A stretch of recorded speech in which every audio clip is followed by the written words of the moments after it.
آج ہم آپ کے ساتھ بر صغیر پاک و ہند کے نامور شاعر ساحر لدھیانوی کے حوالے سے کچھ گفتگو کریں گے۔ موصوف کا اصل نام عبدالحی جبکہ تخلص ساحر تھا۔ تاریخ پیدائش 8 مارچ بتائی گئی ہے جبکہ سال 1921 یا 1928 تاریخ میں ملتا ہے اور جائے پیدائش بھارت کا شہر لدھیانہ تھا۔ ان کے والد چودھری فضل محمد کا شمار شہر کے امراء میں ہوتا تھا۔ انہوں نے اولاد نرینہ کے حصول کے لیے یکے بعد دیگرے 11 شادیاں کیں۔ ساحر کی والدہ خاندانی طور پر ساحر کے والد کے ہم پلہ نہ تھیں، اس لیے یہ شادی سماج کی نظروں سے پوشیدہ رکھی گئی۔ جب ساحر کی پیدائش ہوئی تو ان کی والدہ نے ان کے والد کو اس شادی کا اعلان کرنے کے لیے کہا، لیکن وہ نہ مانے، سو ان کی والدہ کو مجبوراً عدالت کا دروازہ کھٹکھٹانا پڑا۔ یہ مقدمے بازی تقسیم ہند تک جاری رہی۔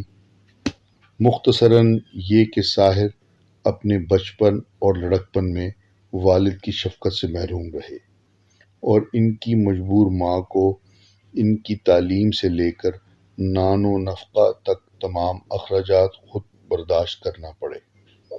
ساحر نے انٹرنس مالوہ خالصہ اسکول سے کیا اور پھر گورنمنٹ کالج لدھیانہ میں داخل ہو گئے۔ اس دوران تقسیم ہند کا مرحلہ آیا تو وہ بھارت چھوڑ کر لاہور آن بسے۔ یہاں انہوں نے دیال سنگھ کالج میں داخلہ لیا اور کالج یونین کے بلا مقابلہ صدر منتخب ہوئے۔ سیاست میں حصہ لینے کی پاداش میں انہیں کالج سے نکال دیا گیا۔ بعد میں انہوں نے اسلامیہ کالج میں داخلہ لیا لیکن بدقسمتی سے گریجویشن نہ کر سکے۔ ساحر چونکہ ترقی پسند تحریک سے وابستہ تھے، اس لیے کچھ دوستوں نے ان کے دل میں یہ بات بٹھا دی کہ پاکستان میں وہ محفوظ نہیں رہیں گے۔ کسی اندیکھے خطرے کو محسوس کرتے ہوئے ساحر واپس بھارت چلے گئے۔ بھارت جا کر انہوں نے فلموں کے لیے گیت لکھنا شروع کر دیے۔ یوں تو انڈین فلم انڈسٹری کے لیے فراق، مجروح اور امرتا پریتم جیسے لوگوں نے نغمہ نگاری کی، لیکن جو عزت ساحر لدھیانوی کو نصیب ہوئی وہ کسی دوسرے کے حصے میں نہ آ سکی۔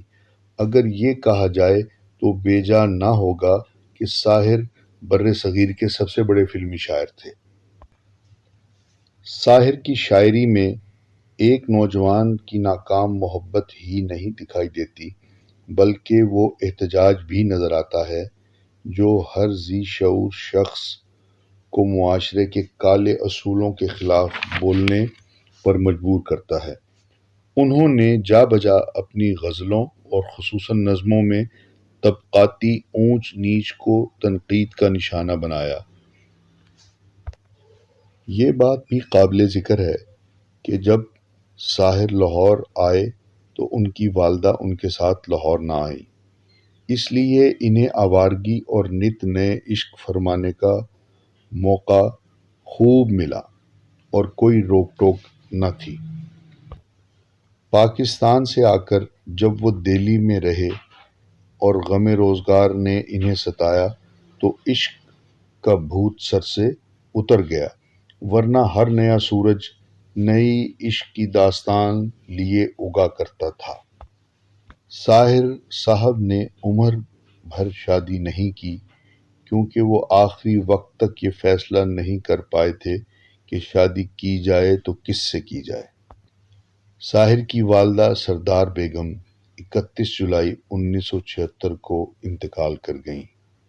اپنی والدہ کے انتقال کے بعد ساحر بھی ٹوٹ پھوٹ کا شکار ہو گئے اور عارضہ قلب میں مبتلا ہونے کے بعد بہت بدل گئے اور آخر کار 25 اکتوبر 1980 کو ممبئی میں 59 سال 7 ماہ 17 دن زندہ رہنے کے بعد اپنے خالق حقیقی سے جا ملے۔